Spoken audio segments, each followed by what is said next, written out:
Screenset kali ini akan membahas sebuah film yang membuat kalian tegang. So, cari posisi yang nyaman, siapkan headset, mari kita kemoan. Buat kalian yang baru pertama kali nonton Screenset Channel, jangan lupa like, komen, dan subscribe channel kita, supaya kalian gak ketinggalan dengan update-nya.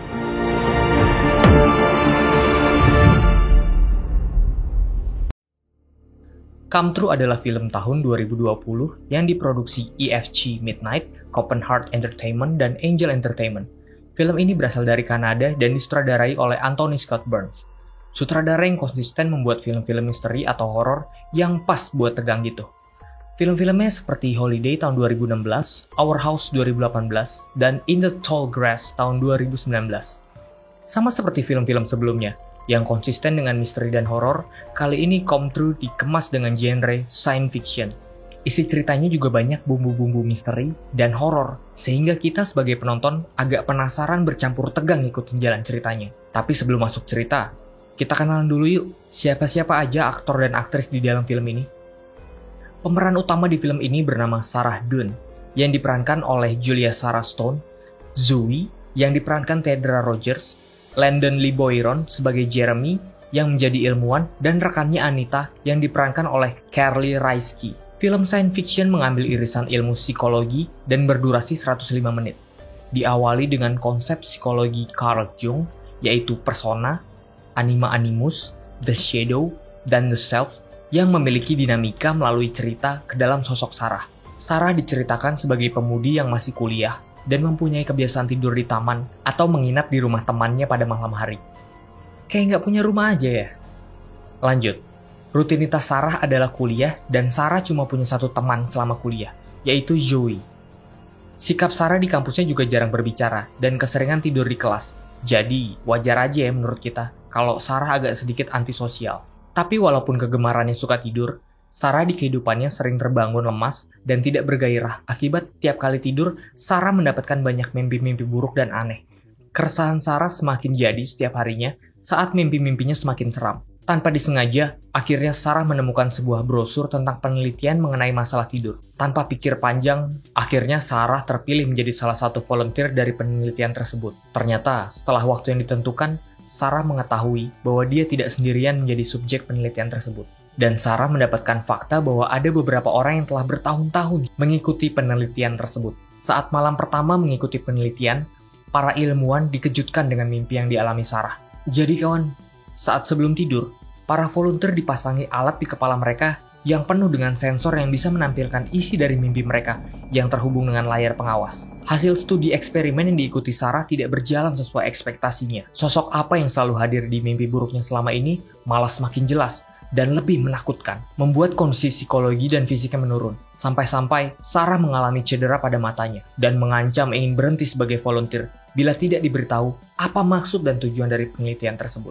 Jeremy keluar jalur dari standar operasional pelaksanaan eksperimen. Jeremy mengajak Sarah ke ruangan pengawas mimpi dan menjelaskan segala hal yang sifatnya rahasia.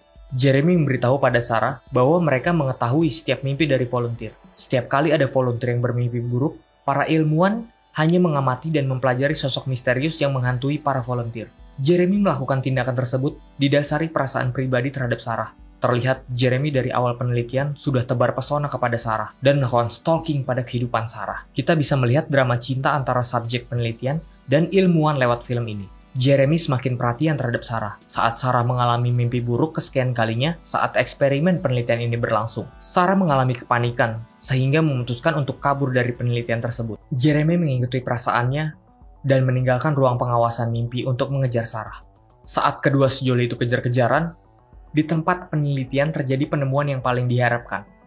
Seluruh volunteer secara serentak mengalami mimpi buruk dengan sosok yang hadir di mimpi Sarah. Ilmuwan yang masih tinggal di sana dikejutkan oleh sosok yang muncul di kamera CCTV. Sosok misterius tersebut hanya bisa dilihat melalui layar dengan bantuan sensor yang terpasang pada kepala subjek penelitian. Para subjek penelitian pun bisa melihat sosok misterius tersebut berjalan mendekati tempat tidur mereka. Dan anehnya, subjek penelitian tersebut masih dalam kondisi tertidur. Tetapi mata mereka terbuka lebar. Dijelaskan dalam film ini bahwa mereka berada dalam periode tidur yaitu rapid eye movement atau bahasa klinisnya sleep paralysis atau kalau di kita sih bilangnya ketindihan. Dan akhirnya terungkap bahwa maksud penelitian tersebut mempelajari pola gangguan tidur mengenai ketindihan. Memasuki ending film, kita kembali pada Sarah dan Jeremy. Jeremy akhirnya menemukan Sarah di sebuah klub malam dengan kondisi pingsan. Jeremy membawa Sarah ke apartemennya, dan Sarah terbangun dengan kondisi yang cukup mengerikan. Mata kiri Sarah terluka dari dalam, sehingga Sarah mengenakan perban di matanya. Saat Sarah ingin mencari tahu keberadaan Jeremy, Sarah mendapati Jeremy sedang tidur dengan alat yang sama yang dilakukan untuk penelitian. Sarah agak kepo juga nih dengan isi mimpi dari Jeremy. Jeremy memimpikan sosok Sarah, tetapi mimpi indah tidak selamanya indah. Di bagian akhir mimpi Jeremy, muncul sosok bayangan misterius yang selama ini menghantui mimpi Sarah. Sarah yang awam dan panik mencoba membangunkan Jeremy dari tidurnya. Sosok bayangan hitam semakin mendekati Jeremy melalui tampilan layar. Tetapi saat hampir dekat, Sarah berhasil membangunkan Jeremy dari tidurnya. Akhirnya mereka berdua memutuskan untuk mencari kopi, untuk bertukar pikiran dan perasaan. Dan ternyata Sarah juga menyukai Jeremy, sehingga adegan mantap-mantap pun bisa kita saksikan. Tapi resenya, waktu lagi mantap-mantap, si Sarah pingsan. Jeremy langsung panik dan bawa Sarah ke rumah sakit. Saat di rumah sakit, Jeremy malah ketiduran dan Sarah udah nggak ada. Ternyata waktu dicari-cari, si Sarah tidur sambil jalan. Jeremy panik, lalu coba mengejar Sarah. Tapi Sarah nggak sadar-sadar, walaupun sudah dibangunkan Jeremy. Sleepwalking Sarah yang diawasi Jeremy dan Anita mengarahkan mereka ke hutan belantara. Jeremy dan Anita yang memasang alat pengamatan mimpi melihat di layar bahwa hutan tersebut sudah dikelilingi banyak sosok bayangan hitam. Hingga di suatu momen, Sarah terbangun dari tidur jalannya. Karena suara dering ponsel kepunyaan Sarah yang coba dimatikan Jeremy. Saat jalan pulang, mereka bertiga ternyata tersasar dan memasuki wilayah yang misterius. Dari balik hutan, ternyata banyak bayangan hitam dengan mata menyala mengamati mereka. Mereka bertiga mencoba berlari, tapi satu persatu tetap hilang di telan kegelapan, hingga tersisa Sarah sendirian. Sarah yang sudah pasrah dan sudah siap dilahap seperti teman-temannya, malah bertemu muka dengan sosok bayangan hitam tersebut. Dan ternyata perjalanan tersebut hanyalah mimpi. Ketika sadar, tangan Sarah sudah berlumuran darah. Darah siapa itu? Iya, darah Jeremy. Sarah sangat syok.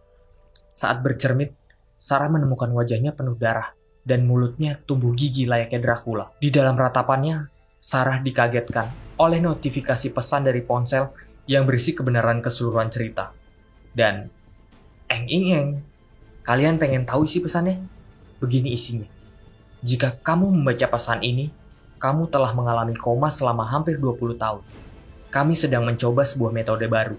Kami tidak mengetahui di mana pesan ini akan berakhir di mimpimu. Tolong sadarlah. Dengan demikian, berakhirlah film ini. Poin penting nggak penting dari kita terhadap film Come True ini, mimpi bagi orang bule merupakan suatu hal yang bisa dipelajari sebab akibatnya. Berbeda dengan orang-orang plus 62 yang menganggap mimpi bisa menjadi buntut di sebuah permainan. Sekian review screenset pada episode kali ini. Jangan lupa share ke teman-teman kalian, biar takutnya nggak sendirian. Naik motor ugal-ugalan, pasti kena tilang. Mau saran aja nih kawan, jangan lupa aktifin lonceng, biar episode selanjutnya nggak bakal ketinggalan.